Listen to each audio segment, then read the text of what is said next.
कृष्णाय वासुदेवाय हरये परमात्मने प्रणतक्लेशनाशाय गोविन्दाय नमो नमः। श्रीमद्भागवत महापुराणम् शुकसागर प्रथम स्कन्धः प्रथम अध्याय मङ्गलाचरणम्। जन्माद्यस्य यतोऽन्वयादितरतस्सार्थेष्वभिज्ञस्वराट् तेने ब्रह्महृदाय आदिकवये मुह्यन्ति यत्सूरय तेजो वारिमृदां यथा विनिमयो यत्र त्रिसर्गो मृषा धाम्ना स्वेन सदा निरस्तकुहकं सत्यं परं धीमहि।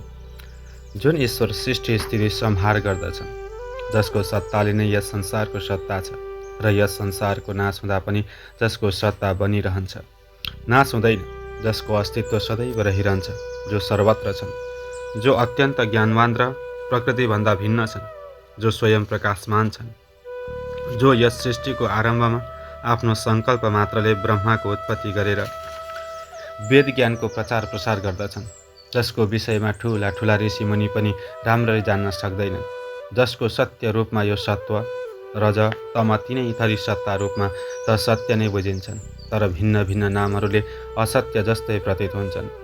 जसरी महान सूर्य नारायणको किरणले मृगतृष्णा र षड विकारहरूले जलमा स्थल र स्थलमा जलको भ्रान्ति हुन्छ, जुन भगवान आफ्नो अप्रमेय जान्न नसक्ने ज्ञानले माया प्रकट छलदेखि पर रहन्छन्, ती सच्चिदानन्द घन परब्रह्म परमात्मालाई बार बार नमस्कार गरेर उनको ध्यान गर्दछु।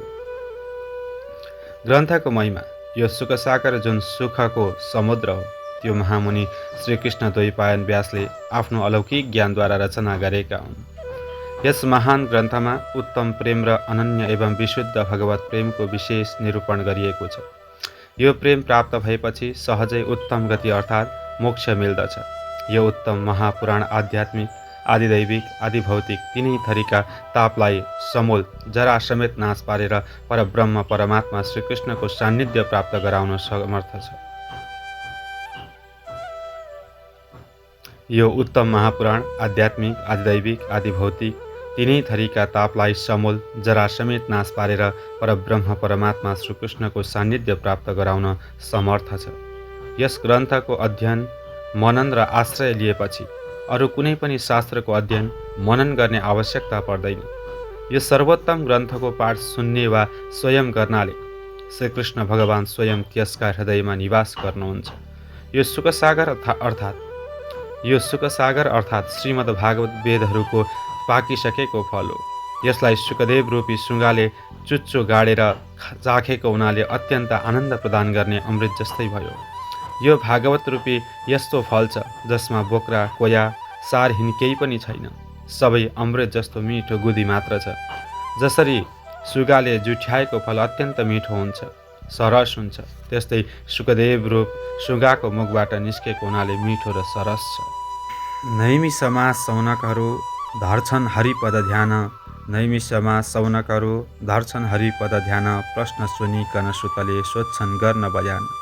कुनै समयमा नैमिषारण्य नामको पुण्य क्षेत्रमा सौनक आदि 88,000 ऋषिमुनिहरूले भगवान प्राप्तिको निम्ति 1000 वर्षमा पुरा हुने एउटा ठुलो यज्ञको दीक्षा ग्रहण गरेका थिए। त्यही मौकामा त्यहाँ सुत पौराणिक आइपुगे। तब सबै ऋषिहरूले स्वागत सत्कार गरेर व्यासमा बसाले अनि सौनकको अञ्जली जोरेर भने, हे सुतजी, हजुर इतिहास, पुराण र समस्त धर्मशास्त्रका ज्ञाता हुनुहुन्छ। फेरि श्रीकृष्ण द्वैपायन व्यासका मन परेका चेला पनि हजुर नै हुनुहुन्छ। अत हजुर आफ्ना गुरुबाट प्राप्त भएको कुनै उत्तम उपदेश हामीलाई सुनाउनुहोस्। यस कलिका जीवहरूको कल्याण होस्, मन्दबुद्धि एवं अल्पायु प्राणीको उद्धार पनि हुन सकोस्।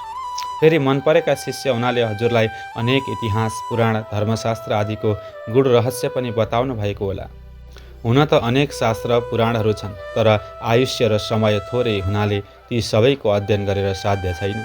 अत हजुर परोपकारको लागि आफ्नो बुद्धि विवेकले ती सबै शास्त्रादिमा अथवा तिनको सार अंश झिकेर संक्षेपमा हामीहरूलाई सुनाउने कृपा गर्नुहोस्।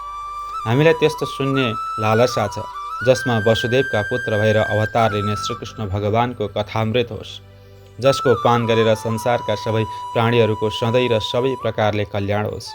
सौनकादिको त्यस्तो प्रश्न सुनेर सुतजीले भन्नुभयो, हे सौनक, तपाईले अत्यन्त मङ्गलमय कुरा भन्नुभयो। म तपाईहरूले सोधे जस्तै राम्रो कथा सुनाउँछु। जसमा भगवान श्रीकृष्णको अनेक मङ्गलमय लीलाहरूको वर्णन गरिएको छ। भगवान श्रीकृष्णले योगमायाद्वारा अवतार धारण गरेर दाजु बलरामका साथ अनेक लीलाहरू गर्नुभएको छ। भगवान श्रीकृष्ण सदैव आफूलाई गुप्त राख्नुहुन्थ्यो, तर भक्तको सम्मुख आफ्नो लीला प्रकट गर्न भने ढिला गर्नु हुँदैन थियो। अब घोर कलियुग आइसकेको छ। यस समयमा केवल हरिका लीलाहरूको कीर्तन नै भगवत प्राप्तिको मुख्य साधन छ। यदि सुनेपछि सौनकले भने, हे सुतजी, देवकी नन्दन योगेश्वर भगवान श्रीकृष्ण भूमण्डलको लीलाहरू सकेर आफ्नो धाम गोलोकमा पाल्नुभयो। त्यसपछि यस कलियुगले उनका भक्तहरूलाई अनेक थरीका कष्ट दिन थाल्यो। यसै कारण हजुर हामीलाई त्यही कथा सुनाउनुहोस् जुन सुन्नाले मात्र पनि यो कलिले वैष्णव भक्तहरूलाई कष्ट दिन नसकोस्। ओम कृष्णार्पणमस्तु।